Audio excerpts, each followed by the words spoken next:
Preset, script আর plugin. বেশিরভাগ নতুন এডিটররাই এই তিনটা জিনিসটা অনেক কনফিউশনে থাকেন, কোনটার কাজ কি, কোনটা কোন ফাইল পাথে রাখতে হয় এবং কিভাবে কাজ করে সবগুলাই জানাবো আজকের ভিডিওতে। প্রথমে প্রিসেট। মনে করেন রেঞ্জ সিলেক্টর দিয়ে আপনি একটা টেক্সট অ্যানিমেশন তৈরি করলেন, যেটা তৈরি করতে আপনার 5 থেকে 10 মিনিট সময় লাগলো। এইটা যদি আপনি প্রতিবার করতে যান তাহলে প্রতিবার আপনার ওই একটা টেক্সট অ্যানিমেশনের পিছনে 5 থেকে 10 মিনিট সময় দিতে হবে। কিন্তু এইটাকে যদি আপনি একটা প্রিসেট আকারে সেভ করে রাখেন, পরবর্তীতে জাস্ট একটা টেক্সট লিখবেন, আপনি প্রিসেটটা অ্যাপ্লাই করবেন, হয়ে যাবে মাত্র 2 সেকেন্ডের ব্যাপার। এখানে আমি একটা টেক্সট অ্যানিমেশন বানাইছি অ্যানিমেটর থেকে। এটাকে যদি আমি প্রিসেট আকারে সেভ করতে যাই, অ্যানিমেটর থেকে যেহেতু অ্যানিমেশনটা করা হয়েছে এই জন্য অ্যানিমেটরটা সিলেক্ট করব, তারপর উপর থেকে অ্যানিমেশন দেখতে পাচ্ছেন সেভ অ্যানিমেশন প্রিসেট। সো এটা কোথায় রাখবেন এটা খুবই গুরুত্বপূর্ণ। উইন্ডোজ হোক কিংবা ম্যাক হোক, আপনার লেফট সাইডে ডকুমেন্ট নামে একটা অপশন থাকবে, ডকুমেন্টে যাবেন, এরপরে অ্যাডোবি, এরপরে আফটার ইফেক্ট 2025, এরপরে ইউজার প্রিসেট। সো এই জায়গায় সৌরভ এসআরটি এই নাম দিয়ে এটা সেভ করলাম। এবার যদি আমি আফটার ইফেক্টে ইফেক্ট এন্ড প্রিসেটে যাই, অ্যানিমেশন প্রিসেট, এরপরে ইউজার প্রিসেট নামে একটা বাটন দেখতে পারবেন,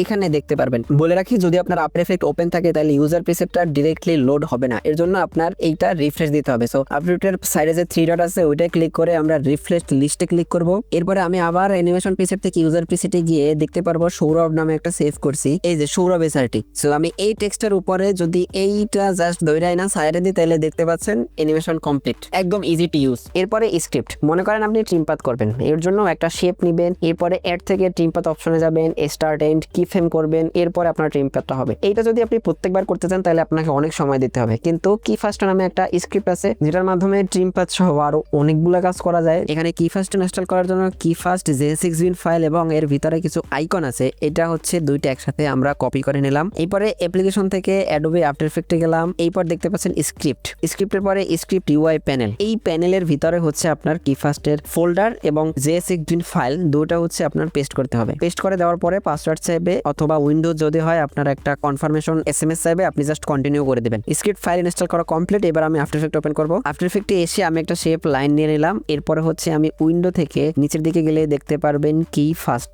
এখানে যতগুলো দেখতে পাচ্ছেন এইগুলো সবই আসলে স্ক্রিপ্ট। সো আমি যদি এই কি ফার্স্ট অন করি তাহলে এইখানে দেখতে পাচ্ছেন অনেকগুলো বাটন, এগুলো আসলে অনেকগুলো কাজ করা যায়। এইটা হচ্ছে আমার ট্রিম পাথ, আমি জাস্ট এখানে ক্লিক করলাম আর দেখতে পাচ্ছেন আমার ট্রিম পাথ কমপ্লিট। আপনার ম্যানুয়ালি এইখান থেকে নিয়ে যে ট্রিম পাথটা করা লাগতো এই পুরো কাজটা আপনার একবারে কমপ্লিট হয়ে গেছে। স্ক্রিপ্ট মূলত এইটাই, আপনার যে কাজটা করতে অনেক বেশি সময় লাগবে সেটা শর্টকাটে করার যে কোনো একটা ওয়ে, এটা আসলে আফটার ইফেক্টের স্ক্রিপ্ট হিসেবে কাজ করে। এরপরে প্লাগইন। প্লাগইন মূলত আফটার ইফেক্টের বাইরের কোনো জিনিসকে ব্যবহার করা, যেমন ডিপ গ্লো। নরমালি আপনি আফটার ইফেক্ট থেকে গ্লো দিতে পারবেন, কিন্তু ডিপ গ্লোর মতো অ্যাকুরেট গ্লো কোনো কিছুতেই হবে না। এই ডিপ গ্লোটা আসলে কোনো ফাইল পাথের ভিতরে রাখা না, এইটা ইনস্টল করার আলাদা আলাদা উপায় আছে, যেমন ZXP ইনস্টলার দিয়ে ইনস্টল করা যায় এবং কিছু সফটওয়্যার থাকে যেটা ইনস্টল করে এই প্লাগইনটা ইনস্টল করতে হয়। সো আশা করি আজকের পর থেকে আর এই প্লাগইন, স্ক্রিপ্ট আর প্রিসেট নিয়ে কেউ ঝামেলা পড়বেন না। যারা কমেন্ট করছিলেন যে এই প্রিসেট কাজ হচ্ছে না, ডবল ক্লিক করছে ওপেন হচ্ছে না, সো তাদেরকে বলবো ভিডিওটা আবার একটু মনোযোগ দিয়ে দেখেন, দরকার হলে প্লাগইন, প্রিসেট আর স্ক্রিপ্ট সম্পর্কে খুব ভালো ধারণা পাবেন।